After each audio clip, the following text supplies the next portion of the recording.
Hey, and welcome back to the Difference Maker podcast, Difference Maker Revolution podcast, right? But we're 4 pints of Guinness in now, so I don't know what Steve is going to say. I really don't know what he's going to say after 4 pints of Guinness, because he says himself normally it's just one drink and he's done. He's anybody's, right, Steve? He's anybody's. That's been proven time and time again, Ronan. Oh. Time and time again. But we're not going to go there. No, we're not. But we are going to talk about guilt. Imagine that. I feel like we're sort of all of a sudden becoming priests or something, that we're going to talk about guilt and how So you got two Italians and an Irishman, right? We're Yeah. all about guilt.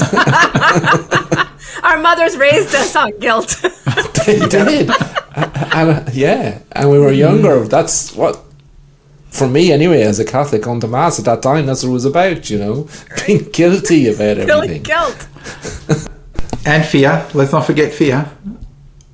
Fear and guilt. Yes. They go hand in hand though, don't they? They do. Totally, they do. So what do you mean by guilt, Ronan?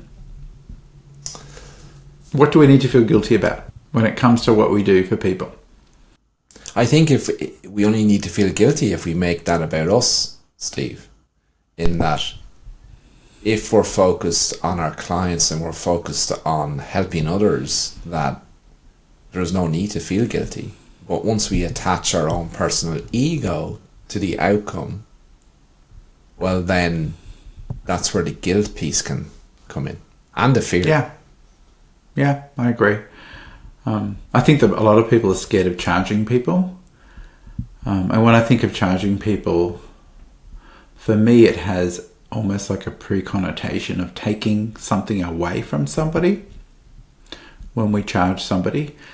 But because we are difference makers and we know that we must give before we receive, and we also know that we must always give way more value than what we ask for or what a client is willing to return to us, then a lot of people, I suppose, focus on my worth and what I'm worth and what I should be charging for my worth. And when a client retaliates with that's too expensive, they start talking about the expenses they have and all that stuff. A client doesn't care about your expenses, right? But when we focus on understanding what our clients value and our business is centered around giving value to our clients, then that guilt or that premise of taking something away from somebody seems to disappear, because a client seems to want to reward us for what we've given them.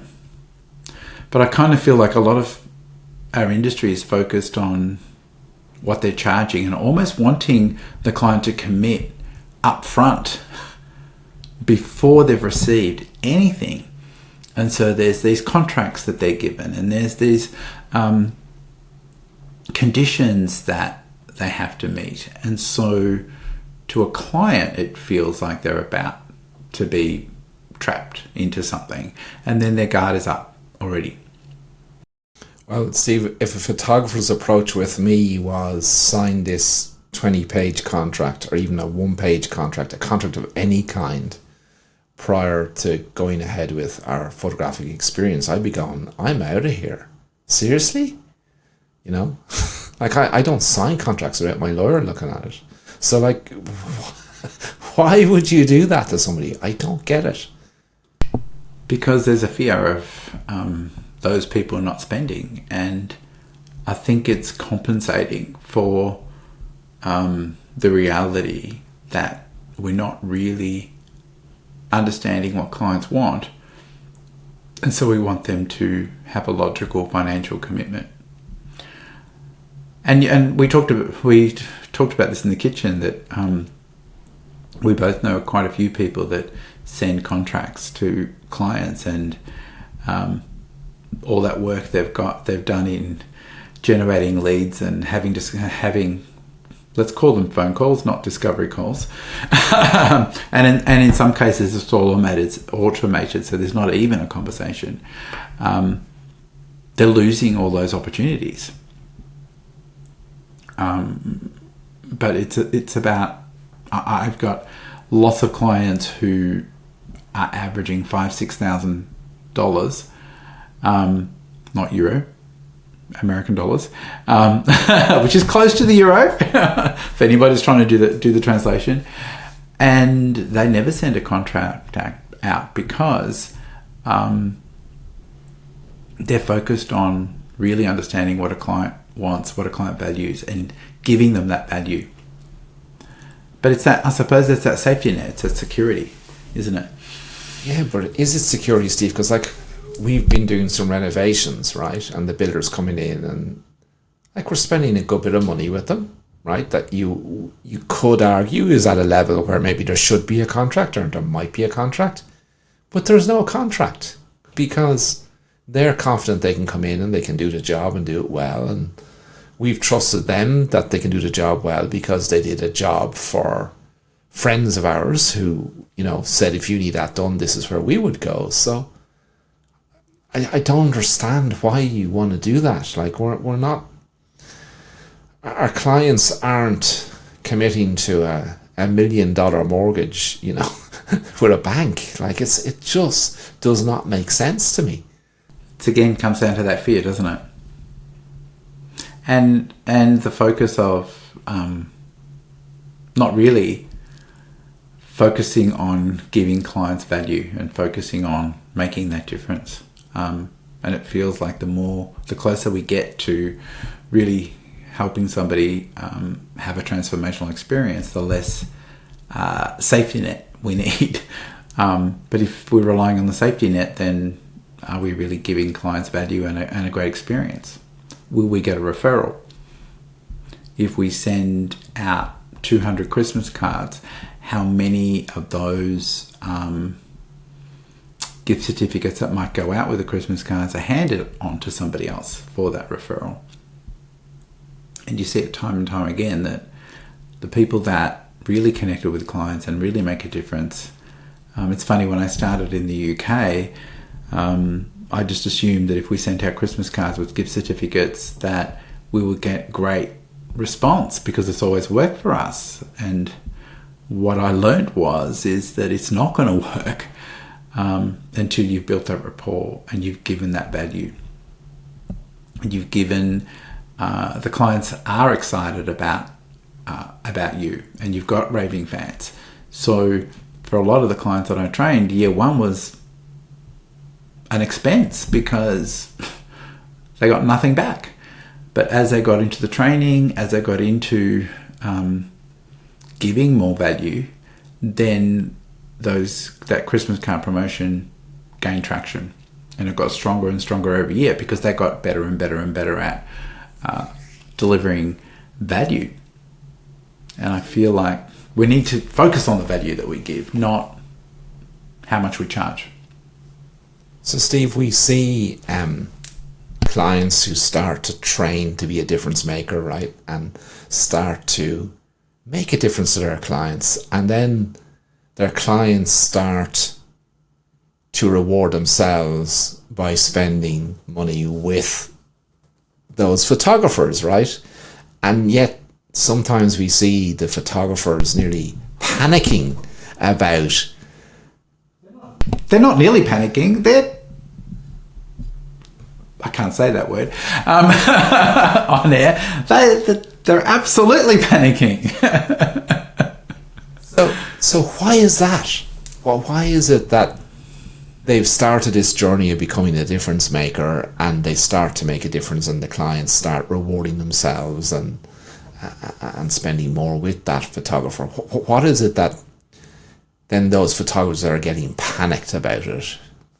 Well, it's funny you should use that word. They do panic because when a client suddenly clients want to start rewarding themselves, we get uncomfortable, or they get uncomfortable, with how much that person is going to reward themselves with. And there's that guilt. But who is that about? But it's not about their client, right? Because their client's doing this. So, they're seeing the value, and that's why they're choosing to spend their money.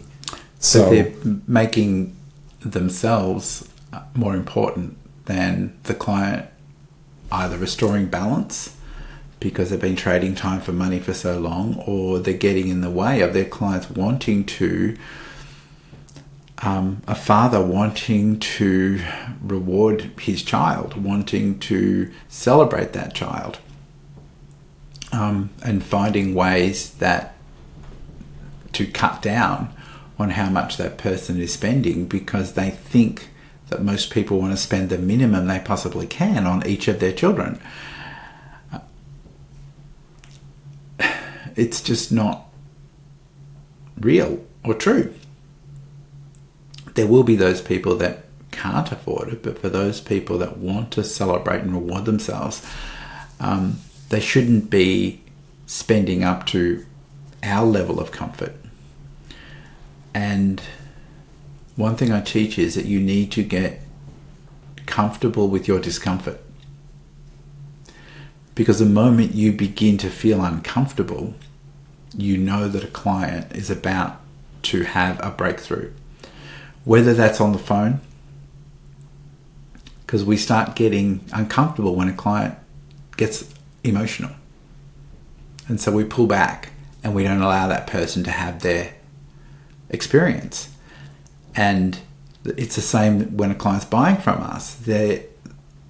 When you push yourself beyond your comfort level, that's when we tend to appreciate what we've done the most. People tend to brag about what they've done when they've pushed themselves beyond what they thought, was their reasonable limit.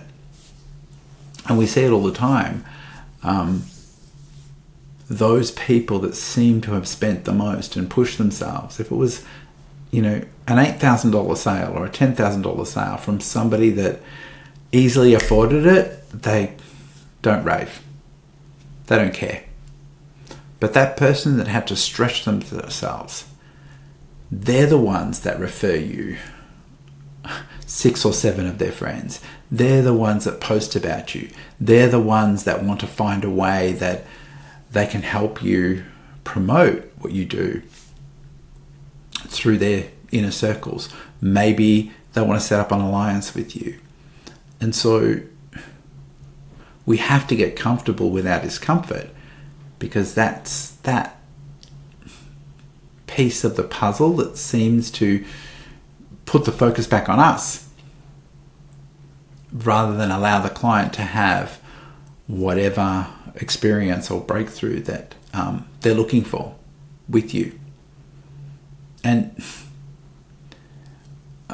retail therapy seems to be something that people, for whatever reason, want or enjoy, and it's not up to us to get in the way of people's therapy. I'm not saying that we push people, because we're not about being pushy salespeople. What we want is to create value, and then just allow people the opportunity to have something without our judgment, without our limits on what we would buy or what we like. It's about giving them the opportunity to celebrate that person in the way that they want and deserve to be celebrated. And it's not up to us to decide how much that would be. Is it, Ronan? It's not, Steve. And I saw a post by Imaging USA recently, and they were asking, what was your biggest takeaway from Imaging USA? And somebody who was in your pre-con said, don't get in the way of your client's retail therapy. Steve Saporito. So I don't know if you saw that post or not, Steve, but it was there. It was there. Didn't see that. You're all over that stuff. So it's funny. It's funny you should bring that up in this podcast. So Steve, you're doing really well for somebody 4 pints of Guinness in. What are you going to be like when we get the 5th one into you? Then I won't restrain myself from saying those words. So, Steve, do you think there's a connection with the belief as a difference maker as to the value we bring to our clients? Is there something in our own belief that makes us panic or makes us fear that, oh my gosh, my client has rewarded themselves with spending this amount of money with me? Is there something about your own belief in the difference you're making? I feel as though we always feel as though we haven't done enough. And I see this a lot too, that people, it's almost like we judge our clients. We judge the experience and what it means to a person, that other person. And so for a lot of people, they feel like the conversation may have been insignificant or gone nowhere, and that person hasn't given me a lot to work with. But for that person, that shift, that little shift that they made because of your conversation was huge. And just because that wasn't big to us doesn't mean that it wasn't huge for that person. And so when that person then goes to reward themselves or reward their family, because in their mind, that was a massive shift, right? Because we feel as though we didn't do a great job.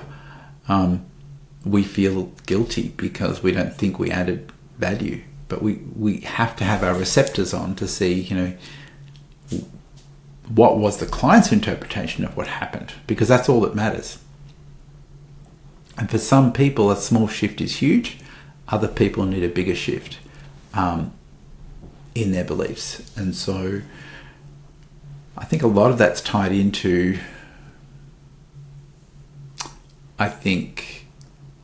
focusing on what we would spend on what we think that we're worth, and putting that before what a client, knowing that,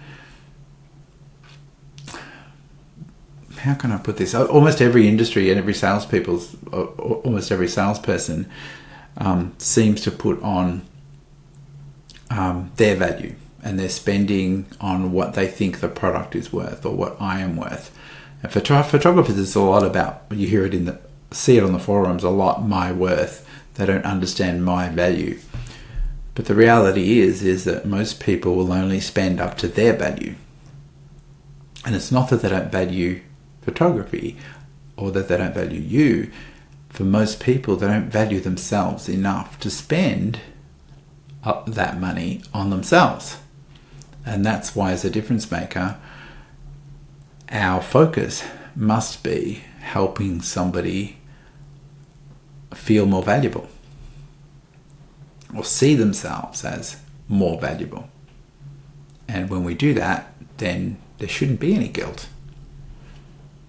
So, Steve, right, Ronan? Absolutely, Steve. But you just sparked a thought in my head, and I haven't seen this anywhere, but I'm sure it has been written somewhere in some business book somewhere. But we all know about buyer's remorse, right? And we hear about it all the time, and there's loads of talk about buyer's remorse. But it's nearly what is that? Tell me what buyer's remorse is. I don't know what that is. You're nearly talking about a seller's remorse now. Yeah, it is. I never thought about that.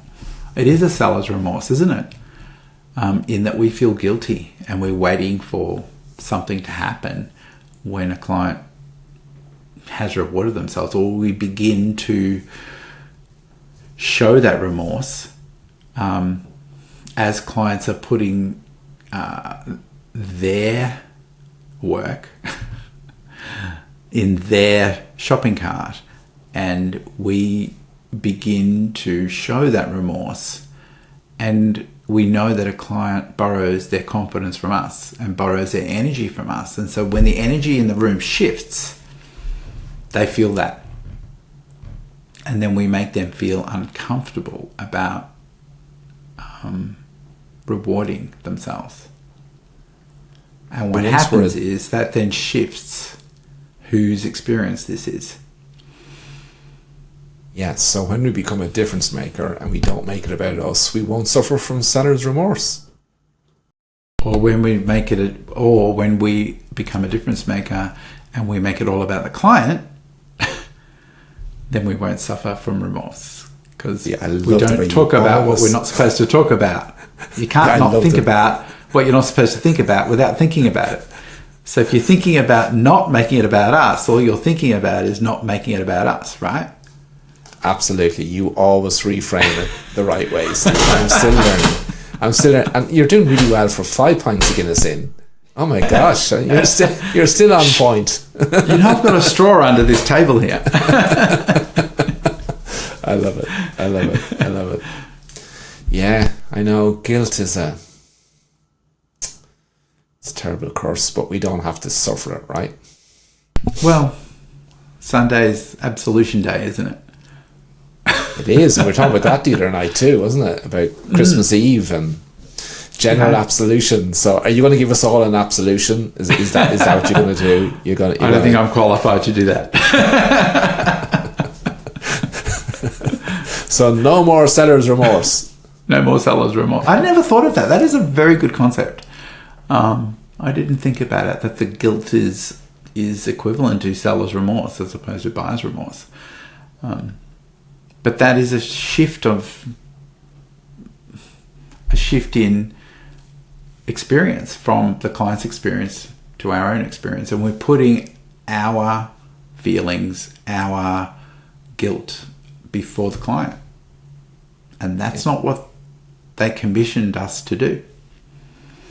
No, they did not. None of us do, right? Have you ever been in a because I know you like to shop, Steve, and nothing gets in the way of your retail therapy. That's a fib. It's a rumour.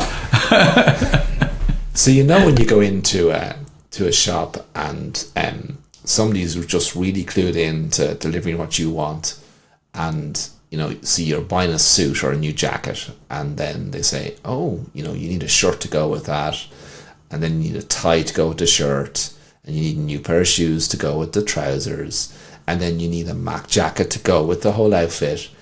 And they just look after you like that. And then sometimes you go into a shop and you say, I want a jacket, and you buy the jacket, and they grab it and bring it up to the counter and take your card. It's you never feel satisfied with the person who stopped you wanting to reward yourself. It's insulting.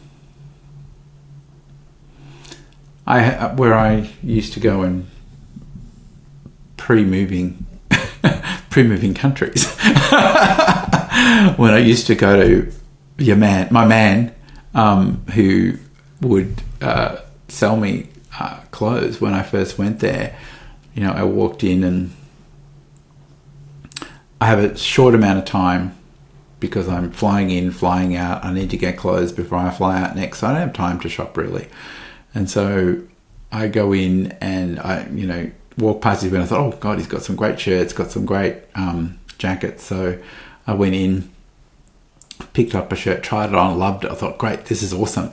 And then he picked up the shirt and raced me to the counter. And I'm like, I'm not finished. Like, I finally found somewhere that has some great thing. I am not finished. And so I made him let me try on another shirt, loved that. And then he raced me back to the counter. And so we had to have a little sit down. Like, this is not how you're making me feel guilty. You're rushing me to the counter. I don't have time to come backwards and forwards. I don't often find so many things that I like. I ended up coaching this guy. Surprise, surprise. Why does that not surprise me? Because he was struggling with his business. That was a shock too, wasn't it? And I said to him, look, what if I come back when I started coaching him? I'll just come in the morning, I'll observe. And it took me 10 minutes because in his mind, like, I just stood back and was watching, and he said, well, don't bother coming in until midday because it doesn't get busy till midday. So I turned up at 9 a.m. When he was meant to open, he was 15 minutes late. So by the time he got ready, it was 9:30. And then 5 minutes, I saw this guy going past the store a number of times waiting for him to open up. And he looked like a student. He walked in and started looking around, and Andrew didn't go anywhere near him. He started handling clothes, looked around, and started to leave. And I'm like, oh, hey, how are you? Why are you here? Is there an occasion coming up? Like, I don't know what I'm doing. But this guy used to be a designer. Used to design shirts for a specific label. I didn't know that until after I trained him, which is why I had such cool looking shirts. And then he said, oh, I'm part of the music school. And then Andrew rolled his eyes, a student. And we've got our performance. So I was looking for something for that. And so I said, oh my God, that's great. So you look like an international student, because he did. He goes, yeah, my parents are flying in from overseas for this. And so, I have to make sure, that I look good. And so, I showed him a shirt, showed him the tie, and then I have no idea. Andrew, get your butt over here. And his story was that nobody comes in before midday. His story was that students don't spend. And by the time he was finished, that kid spent $900, which Andrew assumed he wouldn't spend anything, and he wouldn't. He was on his way out the door because he didn't feel welcomed. And I think a lot of the times our clients don't feel welcomed because we assume they're not going to spend, and we prejudge them. And so,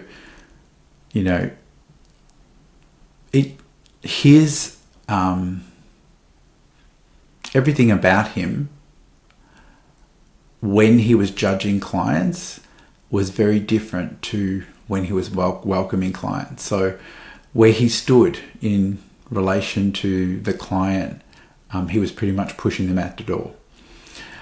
How his tonality was negative. And so he manifested that people wouldn't spend before 12 o'clock, that students don't spend, and pretty much created that because of his beliefs. And so through some training, I'm now allowed to go in and spend $3,000 or $4,000 without an issue, and he's okay with it. But he now has 3 stores, and he was almost about to close his doors. Thank God I came in and saved him, because he's brilliant at what he does. He can look at you and know exactly what size you are in every brand. But he manifested his result. And I think a lot of people do the same. Yes, it's built into so many of us, Steve, isn't it? But we've just got to. But we shouldn't think that way. It's part of being creative. It is. We're creating a result. Yes. Right? Yes. Absolutely. Because of the beliefs that we've created in our mind, it affects our results. So a lot of people take being creative to an ultimate level where we create that. Anyway, I'm being silly. Oh, well, I remember you telling me a story years ago about because you're into your biking, right? And you were biking, and even the mighty Steve Saprito sometimes says, "Oh, there's a big stone. I have to avoid the stone." But it didn't always end up that way, right? I still have the scars from that stone. So, but what you focus on is what you receive. And so what you resist persists. The more you talk about what you're not supposed to talk about, And the more you are thinking about what you don't want to happen, the more you attract that thing. And it's the one thing, when I learned how to ride, particularly mountain biking, the more you look at the object that you want to miss, you seem to always hit it with extreme accuracy. Yeah. Because you've got it in your sights for you to miss. And you just seem to, it's the target. It happens to work out that way all the time with everything, Steve. I remember, like when I play tennis, the same thing. If you've that fear that you're going to hit the ball out, guess where it goes? It goes out. So same thing. It is. Totally. It is. All right. So, Steve, how excited are you for all the new training within Impact that helps photographers to become difference makers and helps them reframe their mindset to be focused on making a difference to their clients and not allowing any of the, I'm not even going to say it, Steve, not even going to say it. Just be focused on your client and make a difference to them and let them reward themselves up to how they now value themselves. It's incredible to know that there are people that believe in other people enough that want to become a difference maker. And I think our industry really does have a beautiful heart for people and for wanting to make a difference and are looking for a way to do that. And I know that we can make the world a much better place. I know that the general public are screaming for this. Even, I've now moved over here to Ireland, and it's incredible how many things have been automated. When today we went to get our visa stamps, and how many things were automated. It just made me crave someone to see me, someone to that I could have some sort of interaction with. And the world is becoming more and more automated. And the more that is taken over by AI, the more humanization people will crave. And so I feel as though I am totally on board with automation, totally on board with those things that don't require human touch and make us efficient. But there are certain things like photography, certain things like conversation that a bot can't have with you, and we crave for. So I'm really excited for the future of photography, because I feel that it makes us more and more and more valuable the more things become dehumanized and automated. There's a place for automation, but humans are craving it. Everything's geared towards not employing someone. The banks are automated. Making appointments, you can't talk to anybody to make an appointment. It's all done via some sort of somebody's calendar, and I don't know how much time I need to have. I don't know what options I need, and sometimes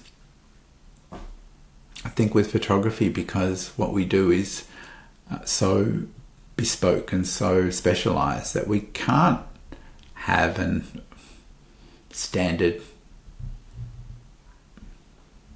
anything, because depending upon the person, depending upon their needs, it might take a little bit more time, and that's okay. Yeah, I'm waffling again. Come and save me. So, I don't know where the time goes, Steve, but we normally have the podcast around 30 minutes and we're at 35 minutes. See? You're on a roll. I've done it again. So guys, we hope you've enjoyed this podcast. Do join us at thedifferencemakerrevolution.com and start your journey to amplify the difference maker you are. And there I am, Steve. You need to reframe me again. I just said, I hope you enjoyed. You did enjoy this podcast. Join us at thedifferencemakerrevolution.com and get started to amplify the difference maker you can be. Bye from me. Bye, everyone.